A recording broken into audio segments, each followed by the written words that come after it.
a land where gods once screamed and nature still remembers. This is Kottayur, Dakshina Kashi, where every stone holds the story of love, loss, and divinity. Hello Habibis, I am Devika and this is episode 7 of my vlog series where you can join me on the journey to Kottayur. ഈ ട്രിപ്പിന് ഓപ്ഡേറ്റ് ഉണ്ടായ Sanjeevani tours and travels ആണ് and 5 spots ആയിരുന്നു ഈ ട്രിപ്പിൽ include ചെയ്തിട്ടുണ്ടായി. So ഒരു 6:20 ആകുമ്പോഴേക്കാണ് bus എൻ്റെ സ്റ്റോപ്പിൽ എത്തിയത്. ആൻഡ് അവിടെ നിന്ന് ഞങ്ങൾ നേരെ പോയത് നമ്മുടെ ഫസ്റ്റ് സ്റ്റോപ്പായ വേളം ശ്രീ മഹാഗണപതി ക്ഷേത്രത്തിലേക്കായിരുന്നു.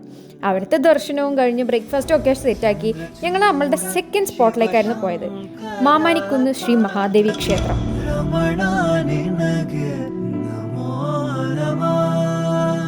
അത് കഴിഞ്ഞ് ഞങ്ങളുടെ തേർഡ് സ്പോട്ടായ ശ്രീ മൃദംഗ ശൈലേശ്വരി ക്ഷേത്രത്തിലേക്കായിരുന്നു നമ്മൾ പോയത്.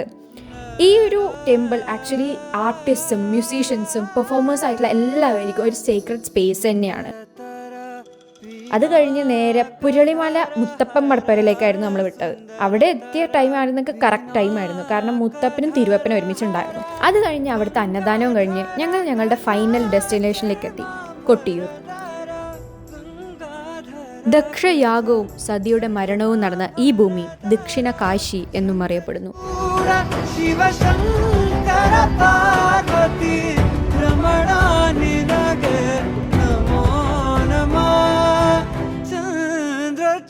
Kottayur isn't just a temple.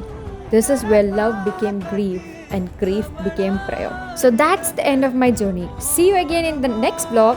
Bye bye.